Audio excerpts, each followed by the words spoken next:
Buenas noches, profesor. Somos el grupo número 4. Vamos a hablarles sobre el marco jurídico ecuatoriano respecto a los residuos tecnológicos para el ciudadano del medio ambiente. El grupo está integrado por García Anthony, Orihuela Jefferson, Montaño Fausto y quien habla Miguel Beignet. Hacienda positiva. Primer tema, tenemos ley medio ambiente del Tula. ¿Qué es Tula? Esto se refiere a que al texto unificado de legislación secundaria de medio ambiente del Ecuador, que esto es lo que hace que compila las normas para controlar la contaminación ambiental a través de las leyes, que como las normas de calidad, la emisión de reglamentos, que este documento se basa como en reconocimiento de la sociedad que debe promover el desarrollo sostenible y define políticas ambientales basadas en el país. En el artículo 1 tenemos que misión del ministro del Ambiente, que esto donde se establece las siguientes reglas políticas basadas en ambientales del Ecuador, política basada en ambientales del Ecuador. Que aquí, como primer punto, que reconociendo que el principio fundamental transcende el conjunto de políticas es el compromiso de la sociedad de promover el desarrollo hacia la sostenibilidad, que la sociedad ecuatoriana debe como observar y permanecer en concepto sobre cómo minimizar estos riesgos e impactos negativos del ambiente mientras se mantienen las oportunidades sociales. La siguiente, pues. Tenemos que es aquí donde el reconocimiento que el desarrollo sostenible solo puede alcanzar cuando sus tres elementos, lo social, lo económico y lo ambiental, son tratados armónica y equilibrantes en cada instante y para cada acción. La tercera común tenemos que es reconocimiento de la acción ambiental, que esto lo corresponde a que a cada instante de la vida y que pueda como sustituir la responsabilidad de cada quien en la gestión en su campo de atención, que la coordinación a cargo del ministro del Ministerio del Ambiente, que esto asegura que la debida coherencia nacional, las entidades del sector público y del sector privado en Ecuador. Tenemos como título 1 sobre la misión, visión y objeto del Ministerio del Ambiente. Siguiente. Tenemos misión del Ministerio del Ambiente, que aquí es donde se establecen como misión institucional la siguiente, como ejercer la forma eficaz, eficiente el rol de la autoridad ambiental nacional, rectora de la gestión ambiental del Ministerial 41, que esto fue publicada con un registro oficial de 376 en el 8 de julio del 2008. Tenemos como segundo artículo que es visión del Ministerio de Ambiente, que aquí donde se establece la visión de las instituciones como de hacer en el país y que se conserva una sostenibilidad, su biodiversidad que mantiene una mejor calidad ambiental, que esto lo que lleva a promover el desarrollo y la sostenibilidad y justicia y el conocimiento como del agua, el suelo, el aire y los recursos naturales estratégicos. Tenemos como artículos 3 que son los objetivos del Ministerio del Ambiente, que aquí son objetivos estratégicos institucionales, como tenemos lo siguiente, que primero, conservar y utilizar la sostenibilidad y la diversidad respetando la multicul- multiculturalidad y los conocimientos ancestrales. Dos, que es prevenir la contaminación, que aquí no se mantiene y se recupera la calidad del ambiente. Y la tres, que aquí se mantiene y se mejora la cantidad y la calidad del agua, que es manejada sustentable y las cuentas hidrográficas. Cuarta, que aquí se reduce el riesgo ambiental y la vulnerabilidad de los ecosistemas. Y quinta, que es integral sectorial, que donde se administra y territorialmente la gestión ambiental como nacional y como local. La siguiente. Y tenemos los consejos Nacional del, Desa- del Desarrollo. Como primero tenemos el artículo de integración, que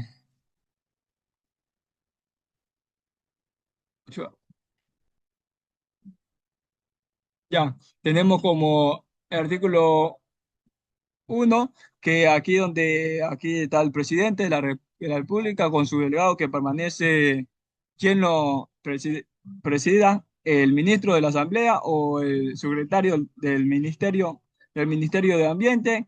Aquí está el ministro de Economía y Finanzas o delegado, el ministro de Estado o delegado. Tenemos artículo 2, que son los objetivos que donde el Consejo Nacional desarrolla y constituye un órgano de asesor al presidente de la República, que tiene como objetivo principal que presentar propuestas. El otro es presentar propuestas estratégicas, planes, programas, proyectos. Tercero, como pronunciarse sobre las consultas, que estas son como las planeadas por el presidente de la República. Cuatro, que es pedir el estatus orgánico como el funcional del Consejo Nacional de Desarrollo Sostenible. Y como quinta tenemos que brindar asesoramiento preventivo en materia ambiental. Tenemos tercera, que son la estructura, aquí donde la presidencia del consejo la ejercen o su delegado, y la secretaria, que técnicamente que esto es que administra sobre el Consejo de Desarrollo Sostenible, que va a ejercer en el Ministerio del Ambiente. Cuarta tenemos la Secretaría, la técnica de administrativa, que esto donde el Consejo aquí lo que hace es que apoya técnicamente mediante la producción como de estudio, análisis e información sobre el desarrollo sostenible, su estructura, sus funciones, y contarán con el estatus, la siguiente diapositiva. Aquí tenemos el proceso de chatarrización de los bienes públicos del Ecuador, que en el artículo 277 de la Constitución de la República del Ecuador, que aquí es donde se determina que la consecuencias del buen vivir serán deberes del general del Estado, y en otros, que puede dirigir, planificar, regular el proceso de desarrollo para como producir el bien y crear, mantener una infraestructura. Siguiente diapositiva.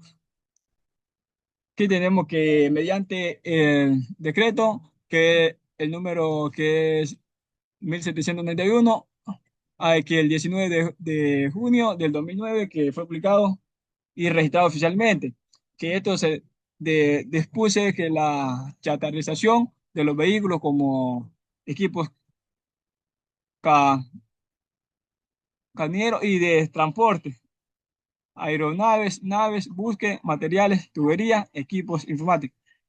Y mediante que el decreto de 1791A, que este fue publicado en el 2009, que aquí que dispone que la chatarrización de bienes pertenecientes en las entidades orgánicas de la administración pública se centra en las instituciones. Siguiente, pues. Y tenemos como el primer artículo, que es el ámbito de aplicaciones, que esto es que aquí lo que hace es como los organismos, dependencias de los funcionarios ejecutivos de la legislación jurídica. Y por segundo tenemos entidades que integran el régimen de la autodescentrado. Tercero tenemos órganos y entidades creadas por la constitución de la ley ejercida potencialmente en el estatal. Y cuarto tenemos las personas jurídicas creadas por el acto normativo.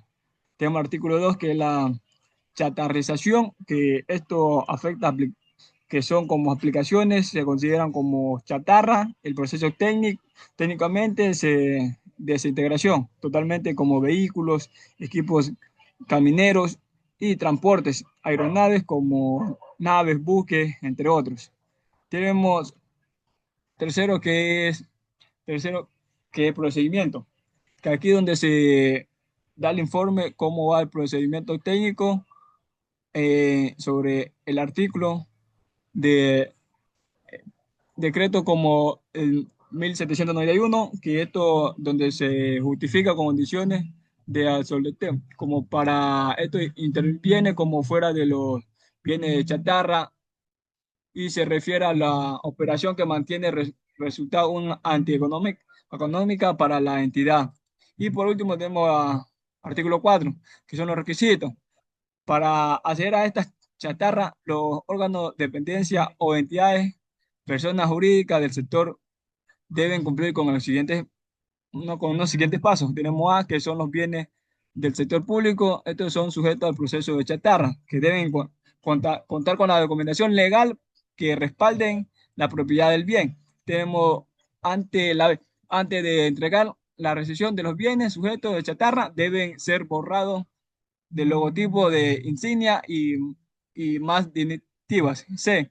La baja de tales vienen como se ejecutan una vez que se hayan comunicado con la Contraloría General del Estado para fines de controlar auditoría sobre detalles. Y tenemos otros podrán ser requeridos como parte de entidades orgánicas. Y por último son las instituciones con base en normativa de reglamento. Gracias. Continuación, tiene. Ya, muy buenas, profesor. Soy el estudiante Universidad y voy a dar sobre las actividades que generan desechos peligrosos. Bueno, tenemos ciertas actividades que generan desechos peligrosos, los cuales incluyen el manejo de productos químicos, residuos de la minería y la constitución de los desechos en la industria de la salud, como medicamentos vencidos, pilas, aceites usados, pinturas, disolventes y aparatos electrónicos, lo cual hace que la correcta gestión de estos residuos sea crucial y estén sujetas a las regulaciones para proteger el medio ambiente y la salud pública obligada de las empresas y a las personas a registrarse como generadores, a cumplir con los procedimientos específicos para su recolección, transporte, tratamiento y dispositivos finales, lo cual hace paso a las siguientes principales actividades que generan desechos peligrosos, los cuales hacen que el sector y todas las cosas,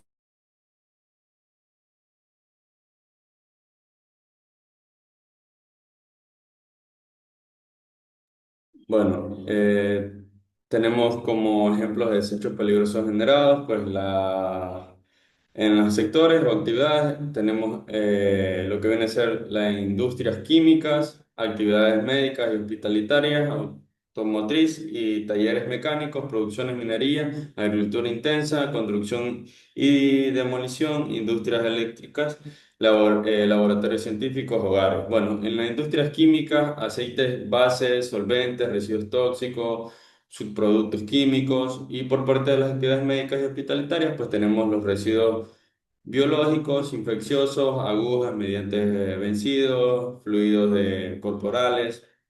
Bueno, y automotrices y talleres mecánicos, pues el aceite usado, anticongelantes, baterías, filtros de aceite, trapos de contaminados, productos de minería, metales pesados, mercurio, cianuro, los industriales, residuos mineros, agricultura intensa, pues tenemos la plagicidad y envases contaminantes de químicos fertilizantes, contribuciones y demoliciones, pinturas, solventes, asbestos, selladores.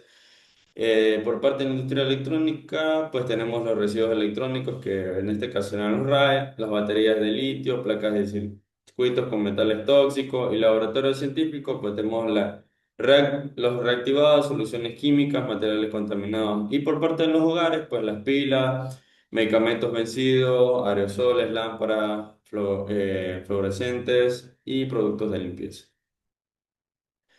Consejo, bueno, tenemos por otra parte las consecuencias del manejo inadecuado, pues por primer punto pues, tenemos la contaminación del suelo, agua y aire, porque eso habitualmente lo podemos observar cuando hay este tipo de desechos, los cuales pues no pues, son desechados pues en una bolsa o en envase especial. Daños de la salud, tenemos cáncer, mutaciones y afecciones respiratorias, problemas neurológicos, muertes de flora y fauna, problemas sociales y económicos por remediación ambiental. Medidas para minimizar la generación, pues tenemos reducción de uso de sustancias peligrosas, reciclaje y reutilización cuando sea posible, tratamiento adecuado antes de la exposición final.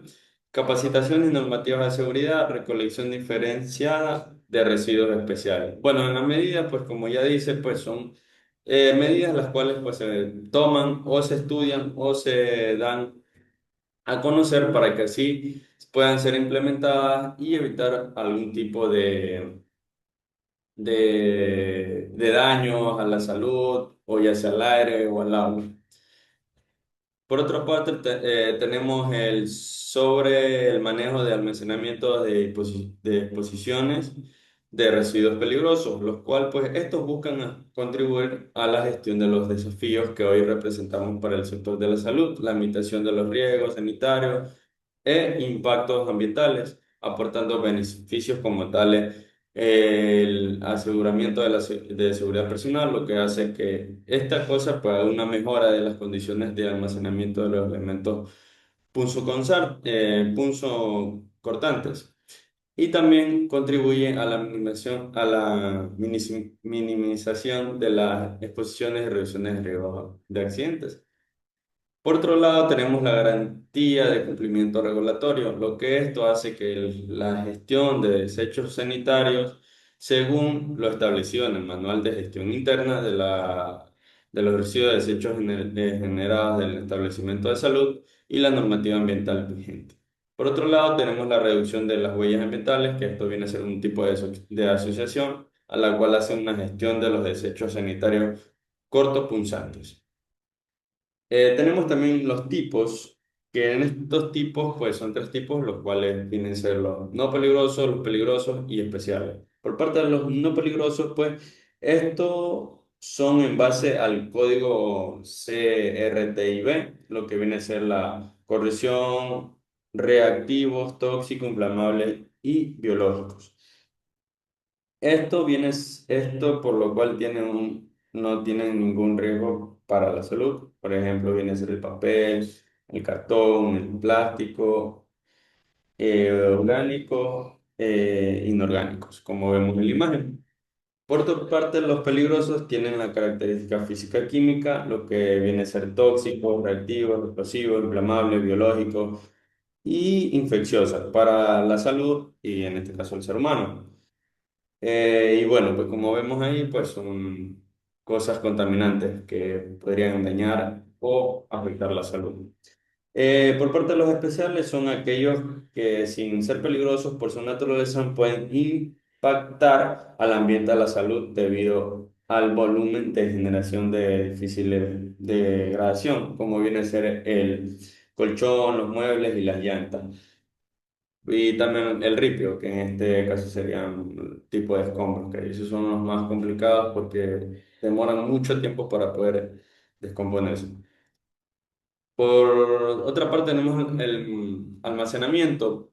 Bueno, en esta área, pues el almacenamiento temporal de residuos en las instalaciones del EP Petroecuador se deben cumplir con los siguientes requisitos mínimos. Los pisos deben ser impermeables, impermeabilizados, pues para evitar contaminación en el suelo, deben permitir acceso al vehículo o montocargas, deben disponer de sistemas de recolección de aguas lluvias, lixiviados por separados, también tener canales que permitan o internar pues para recolección de vertidos, o cubetas o bordillos.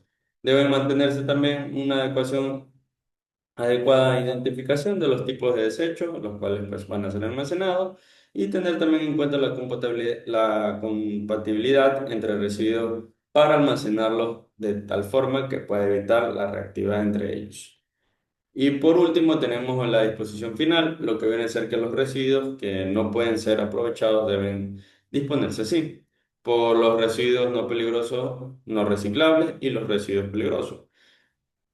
Estos pues vienen a ser más que todo un relleno sanitario, lo cual pues que en algunos casos a través de recolectores municipales podemos ver el día a día, viendo cómo recolectan y todo eso. En los residuos peligrosos, pues esto viene a ser más lo que viene a ser la gestión ambiental, pues que esto prácticamente está clasificado. Esto hace que su tratamiento, o para más que todo el relleno de seguridad, sea entregada a una jefatura de restauración ambiental y de proyecto nacional viva para que esto pueda ser gestionado correctamente. Bueno, a continuación mi compañero. Buenas noches, profesor. Soy el estudiante Orejuela Jefferson y bueno, voy a hablar sobre el punto de la prohibición de descargas, infiltración o inyección de efluentes en el suelo y subsuelo. Dice que la prohibición de descargas o infiltraciones, también como inyección de efluentes en el suelo y también en el subsuelo, constituye uno de los pilares centrales del derecho ambiental ecuatoriano en el marco jurídico del país una restricción estricta, expresa y también de carácter absoluto frente a cualquier acción que implique depositar, verter, infiltrar, filtrar, inyectar o también introducir sustancias líquidas, residuales o peligrosas en el suelo y en las capas subterráneas que lo componen.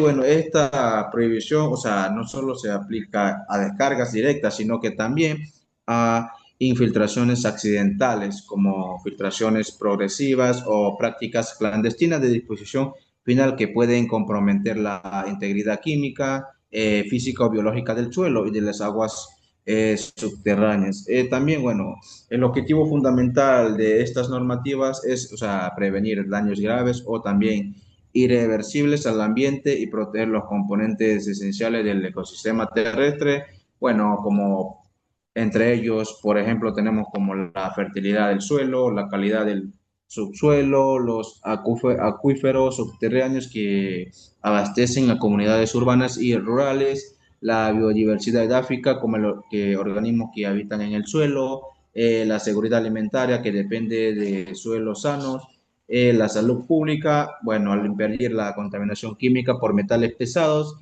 hidrocarburos, lixiviados o otros tipos de contaminantes que afecten al suelo o al medio ambiente. Siguiente diapositiva. Y bueno, tenemos como Constitución de la República del Ecuador. En esta parte, la Constitución de la República del Ecuador constituye el pilar fundamental del ordenamiento jurídico ambiental del país. Establece las bases sobre las cuales se construye la previsión de descargas, infiltrar, inyectar efluentes contaminantes en el suelo y subsuelo, que su enfoque, o sea, se sustenta en principios de protección ambiental, derechos colectivos y el reconocimiento pionero de los derechos de la naturaleza, lo que convierte que el Ecuador en un referente internacional en materia ecológica. También tenemos como la garantía del derecho a un ambiente sano. La Constitución establece que todas las personas tienen derecho a vivir en un ambiente sano, ecológicamente equilibrado, libre de contaminación y apto para el desarrollo sostenible. Bueno, este derecho implica como la obligación del Estado de prevenir la contaminación del suelo, agua y también como aire. La responsabilidad de los ciudadanos y también empresas que tienen que evitar acciones que deterioren el ambiente. Protección de los ecosistemas para garantizar el bienestar humano y la calidad de vida, también como la obligación del sector público y privado de implementar medidas técnicas para evitar filtraciones, derrames o descargas de sustancias contaminantes al suelo y subsuelo. Estos derechos actúan, bueno, como marco general para justificar, o sea, la prohibición de verter influentes contaminantes en cualquier ecosistema terrestre. Siguiente diapositiva. Tenemos como la prohibición expresa de actividades que contaminen el suelo, el subsuelo y los recursos naturales. La Constitución prohíbe de manera categórica cualquier actividad que pueda, como degrade la calidad del suelo, afecte el subsuelo, altere acuíferos subterráneos, comprometa los recursos naturales o también cause contaminación mediante infiltraciones, descarga o inyecciones de sustancias peligrosas. O sea, estas prohibiciones es directa y también podemos decir que clara, no condiciona lo que, bueno, lo que significa que, o sea, que no permite excepciones cuando exista riesgos de daños o sea, graves o irreversibles. Asimismo, también establece que el suelo y el subsuelo son patrimonio ecológico que deben mantener libre de contaminación, garantizar su uso sostenible y proteger a las generaciones futuras. Bueno, la filtración de efluentes contaminantes se considera una forma de daño ambiental severo, pues por lo que, o sea, compromete el equilibrio de los ecosistemas y también pone en riesgo la salud de las personas. Siguiente diapositiva. También tenemos como la obligación del Estado de controlar sustancias tóxicas y evitar su liberación en la naturaleza. La Constitución obliga al Estado que, o sea, que tiene que regular y vigilar la producción, transporte, almacenamiento y disposición de sustancias químicas peligrosas, establecer estándares de calidad ambiental y límites máximos permisibles para efluentes, también implementar políticas públicas para prevenir la contaminación del suelo y subsuelo, realizar control técnico y seguimiento de actividades industriales, mineras, agrícolas y de manejo de residuos, garantizar que ninguna sustancia peligrosa llegue a ecosistemas terrestres sin un manejo adecuado. También tiene como actuar de manera inmediata cuando se produzca filtraciones, derrame o infiltraciones contaminantes, como sucedió por el derrame del petróleo, que actuaron rápidamente para que no siga la, digamos, propagación en el agua. Bueno, estas obligaciones implican que, o sea, el Estado no solo debe sancionar al contaminador, sino que también prevenir que el daño ocurra. O sea, el principio constitucional de precaución, esto aplica especialmente a casos donde agentes tóxicos puedan infiltrarse en el suelo. Siguiente diapositiva. También tenemos relación directa con la prohibición de descargas e infiltraciones. Que la Constitución, al garantizar un ambiente sano, prohibir la contaminación del suelo y exigir el control de sustancias peligrosas, establece la base jurídica suprema que justifica y reafirma la prohibición de verter efluentes en el suelo o subsuelo. Esto significa que ninguna ley inferior puede autorizar la infiltración o inyección de efluentes contaminantes en el suelo. Toda actividad productiva debe asegurar que sus residuos no afecten tierra ni acuíferos. El Estado tiene el deber de intervenir, sancionar y exigir reparación integral cuando se contamine el suelo. También las empresas, instituciones públicas y personas particulares deben cumplir medidas técnicas estrictas para evitar cualquier tipo de filtración. Siguiente diapositiva. También tenemos como código orgánico del ambiente, normativa central. En esta parte del marco jurídico ecuatoriano, el Código Orgánico del Ambiente, que es el COAC, y su reglamento constituyen la base normativa que regula de manera estricta la gestión de efluentes y la protección del suelo y subsuelo. Eso es, bueno, podemos decir que su enfoque se basa más en la prevención, el control y la reparación de daños ambientales, lo que prioriza la integridad de los ecosistemas y salud también pública, como tenemos prohibición general. En esta parte, el COAC establece de manera expresa que debe prohibir descargar, infiltrar, inyectar y disponer directa o indirectamente cualquier tipo de efluente en suelo, subsuelo, acuíferos, superficies, ecosistemas accesibles o áreas protegidas y también zonas vulnerables. Estas, o sea, estas prohibiciones aplican tanto en sustancias de origen doméstico como industrial, agrícola, minero, hospitalario, químico y tecnológico. Bueno, ¿por qué se prohíbe? En esta parte, el COA se fundamenta en criterios de salud pública, seguridad ambiental y protección de recursos naturales, debido a que los efluentes y sustancias contaminantes poseen características que pueden, como tenemos, contaminar acuíferos, degradar la fertilidad y estructura del suelo, alterar la flora y fauna, generar impactos en la salud humana, hasta riesgos crónicos y difícil de reversión. O sea, estos son los que puede, digamos, tener consecuencias cuando haya un efluente contaminante en el suelo o en el ecosistema. Siguiente diapositiva. También tenemos el ley de gestión ambiental.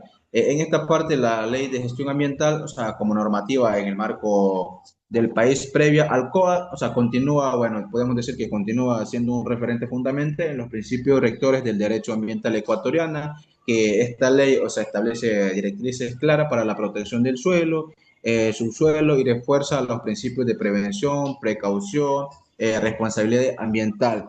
En esta parte, bueno, tenemos como la prohibición expresa de contaminación, o sea, la ley dispone que toda forma de contaminación del suelo o subsuelo, recursos naturales, está prohibida, lo que incluye vertidos líquidos sin control, infiltraciones accidentales por mal almacenamiento, descarga clandestina o no autorizada, depósitos de residuos que generen lixiviados. Esta prohibición, o sea, es en general lo que aplica tanto actividades industriales como dije, minería, agrícola, municipales, hospitalarias y tecnológicas. También tenemos como obligación del generador de residuos. Los generadores de residuos, empresas como industrias, talleres, municipios, incluyen también aquí entidades públicas, tienen la obligación de implementar, o sea, un plan de manejo ambiental, tratar sobre frente antes de cualquier disposición, garantizar que ningún residuo líquido contamine, entre en contacto con el suelo, adaptar tecnologías seguras para prevenir fugas, todo esto. También tenemos como la prevención y control de infiltraciones, donde la ley, o sea, reconoce que el suelo y subsuelo cumplen funciones críticas dentro del ambiente y por eso que, o sea, exige que los generadores adopten medidas para evitar filtraciones, daños, contaminaciones, alteración de calidad del suelo, sea agrícola o forestal. La infiltración, o sea, en esta parte también se constituye como una violación ambiental debido a que se detectan, digamos, se detectan, es difícil, su reparación es muy costosa, sus efectos son de largo plazo y en ocasiones irreversibles, por lo que ya no sería igual. También tenemos como otro punto reglamentos técnicos y normas complementarias, donde los reglamentos técnicos ambientales y normas sectores complementan la ley y el COAC al establecer lineamientos operativos, sea en infraestructura de seguridad y parámetros de manejo, como sistemas de contención y pisos impermeables que tienen que tener las instalaciones que manejen en esta parte. También tenemos como manejo seguro de residuos peligrosos, o sea, los reglamentos exigen que los residuos peligrosos, o sea, incluidos los RAE, se tienen que estudiar mediante clasificación y segregación en puntos de origen, almacenamiento en áreas señalizadas y cerradas, transporte por gestores ambientales autorizados, tratar y disposición final en instalaciones aprobadas. También tenemos como la prohibición de botaderos informales o fosas de descarga. Bueno, el marco jurídico ecuatoriano prohíbe que botaderos clandestinos, enterramiento informal de residuos, fosas, pozos, no tienen que ser utilizados, descarga en terrenos baldíos o quebradas. También, además, bueno, en esta acción pueden conllevar como multas ambientales, suspensión de actividades, responsabilidad penal según la gravedad del daño. Entonces, en conclusión, o sea, la Constitución, el COA, establece que se tiene que tener, digamos, una guía para nosotros poder utilizar, porque no es solo utilizar por utilizar, porque, o sea, se tiene multas, también consecuencias a lo largo plazo, lo que no se puede regenerar, o sea, fácilmente. Eso sería, gracias. Bueno, profesor, aquí para culminar con el tema, pues yo vengo a hablar sobre las actividades que degradan la calidad del suelo. Bueno, según el TUSMA, el suelo es un sistema vivo que puede alterarse fácilmente por la actividad humana. Entre las actividades que más degradan el suelo encontramos las industrias, los hidrocarburos, la minería y agricultura intensiva. Estas actividades generan residuos tóxicos, metales pesados y cambios físicos en el terreno. El uso excesivo de plaguicidas y fertilizantes. Estos químicos se filtran y contaminan la tierra y los acuíferos. Manejo inadecuado de sustancias peligrosas. Esto incluye derrame, fuga y almacenamiento incorrecto. Talleres mecánicos y lubricadoras, especialmente por el mal manejo de aceite. La disposición incorrecta en envases peligrosos, muchos contienen químicos que permanecen por años en el suelo. Agricultura intensiva produce erosión, compactación y pérdida de nutrientes. El uso de plásticos agrícolas que genera microplásticos persistentes que permanecen décadas en el ambiente. La siguiente diapositiva.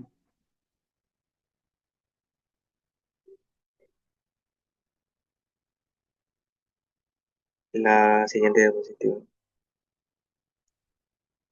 Bueno, hablando sobre las características de la degradación, eh, la degradación del suelo se manifiesta de distintas formas. Entre las principales se puede encontrar como la compactación y pérdida de porosidad. El suelo se vuelve más duro y menos permeable. La erosión, el viento y la lluvia se llevan la capa fértil del suelo, especialmente en terrenos más manejados.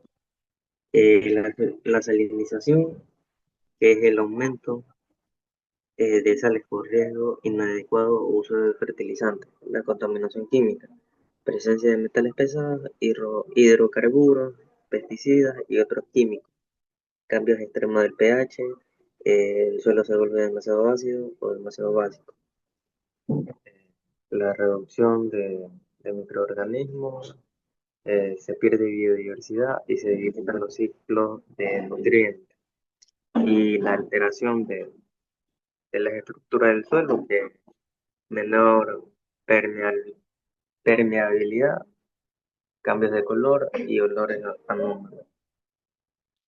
La siguiente diapositiva. Hablando sobre los suelos contaminados, se ve el TUSMA, se define cuando su composición natural ha sido alterada por actividades humanas.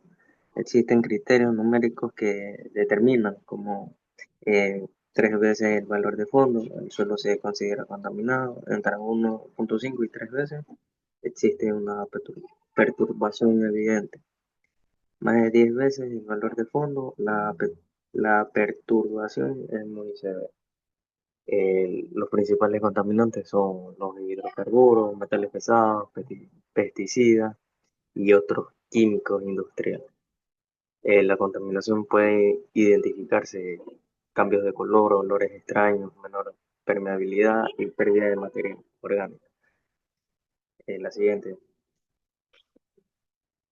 Las causas de suelo contaminado.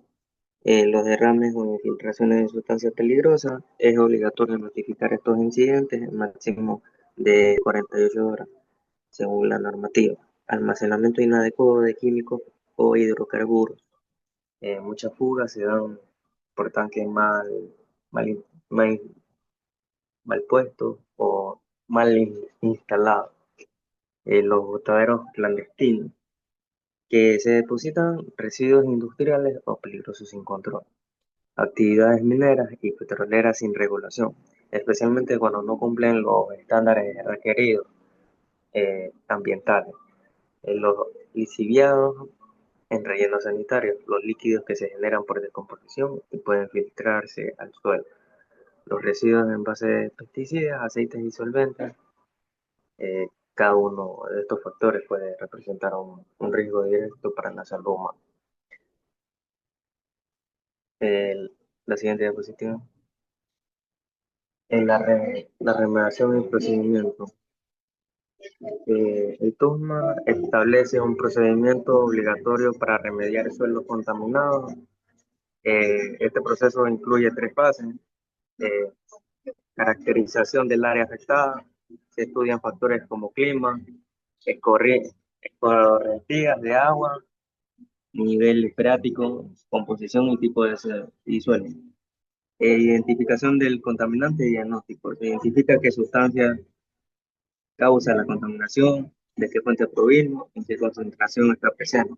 Y métodos de remediación. Las normas completan y contemplan 3 tipos de métodos: método físico, método químico y método biológico. En el físico, la excavación del suelo contaminado, lavado del suelo, los métodos químicos, la neutralización y extracción con solventes para remover contaminantes y los métodos biológicos, bioremediación, bioestimulación y compostaje controlado. Estos métodos buscan recuperar la estructura del suelo y eliminar o reducir los contaminantes. Finalmente, esto viene siendo que la autoridad ambiental monitorea todo el proceso hasta verificar que el suelo cumple nuevamente con los límites legales. Muchas gracias.